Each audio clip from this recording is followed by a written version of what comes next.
My obsession with the TE27 all started when I was going to school one day and I heard this car coming down the hill. At the time I didn't know what it was, but when I finally saw the car, I fell in love with it.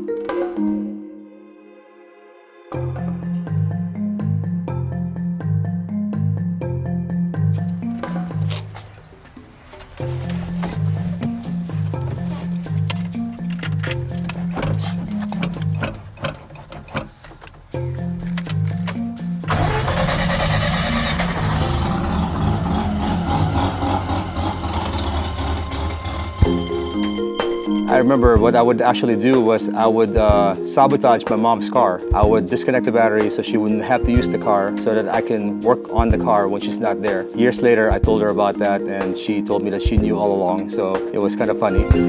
They call me Big Mike Muniz. I am originally from the Philippines. It was hard sourcing these cars. I couldn't find them here, but I did have friends from Japan. And one of my friends told me that there was 2 cars for sale in Japan. So I went ahead and jumped on the opportunity and bought the cars, even though I didn't know if I was able to register it here in the States. So after 30 days, I was able to bring the cars in here. Sure enough, I could not register them. So I continued fixing the cars up anyways, and I started taking it to the racetrack. After that, I found somebody that would help me get the car registered, and I registered one of them. That's this one right here, the spread one. This has been with me since 1988.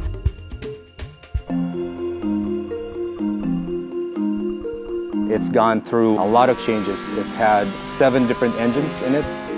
It was a street car, drag race car, road race car, and now it's a rally car.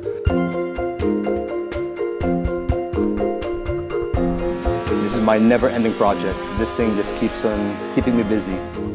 There's a saying when it comes to older cars, if there's nothing wrong, there's something wrong. There's always something that I need to fix, which I don't mind because I really do enjoy working on these cars.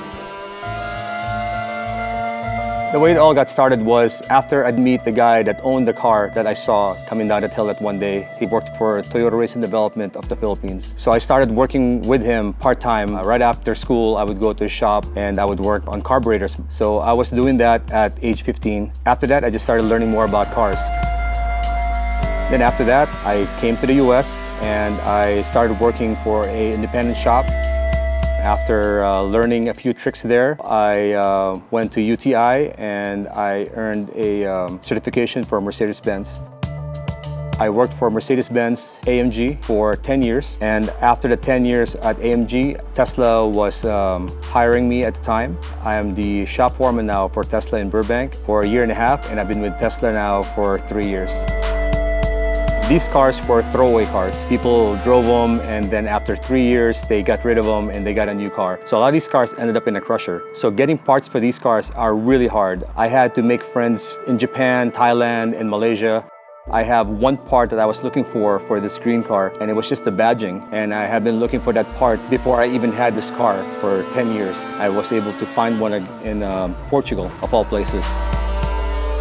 The parts are sometimes so hard to find that I actually have to borrow a part from somebody that I know that has the part and do 3D printing and then have it CNC'd into an actual piece that works.